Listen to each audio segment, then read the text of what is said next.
Les entreprises traditionnelles des marchés du bébé n'ont pas encore joué toutes leurs cartes face aux acteurs de l'Internet. Mais elles devront en priorité composer avec un marché globalement atone au cours des 10 prochaines années. Se stabilisant autour de 3 milliards d'euros, ce marché masque toutefois des disparités selon les segments. D'après le scénario des experts de Precepta, il y aura un fort effet de report de la consommation des ménages en articles de puériculture vers les layettes et les jouets. En effet, c'est ce segment de marché qui souffrira le plus des modes de consommation alternative et collaborative. Je veux bien sûr parler du développement considérable des plateformes en ligne de revente entre particuliers comme Le Bon Coin, mais aussi des nouveaux modes de consommation comme l'occasion, la location ou le troc. Et les parents ayant tendance à garder un budget global stable pour leur enfant, ils reporteront leurs économies potentielles vers des achats à dimension plaisir, comme les vêtements et les jeux. Après 5 années de repli, le marché de la layette reprendra ainsi doucement le chemin de la croissance à la faveur du regain de pouvoir d'achat des Français.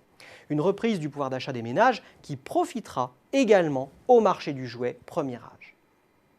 L'analyse de l'environnement concurrentiel menée par les experts de Precepta sur les marchés du bébé est également riche d'enseignements. D'abord, les réseaux physiques des spécialistes restent dominants puisqu'ils génèrent encore plus de la moitié des ventes. Je pense en particulier à Aubert, Jouet Club ou encore du pareil au même.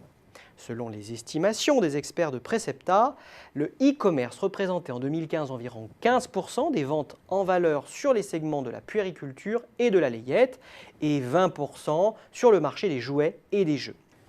Sur l'ensemble des segments de marché, les opérateurs traditionnels se heurtent de fait à la concurrence des pure players généralistes tels Amazon ou Cdiscount, mais aussi des acteurs spécialisés comme Allo Bébé ou 1001 Bébé.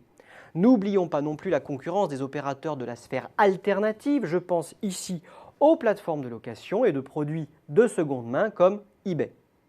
De fait, la concurrence se déplace sur le terrain des prix. Les acteurs doivent alors riposter. L'étude de Precepta décrypte un certain nombre de stratégies possibles. La multiplication des points de vente et la diversification de l'offre sont deux d'entre elles. À ce titre, les opérateurs historiques doivent intégrer à leur modèle d'affaires les nouvelles tendances et en particulier la consommation collaborative. Mais c'est surtout l'adoption de stratégies de digitalisation qui est une absolue nécessité.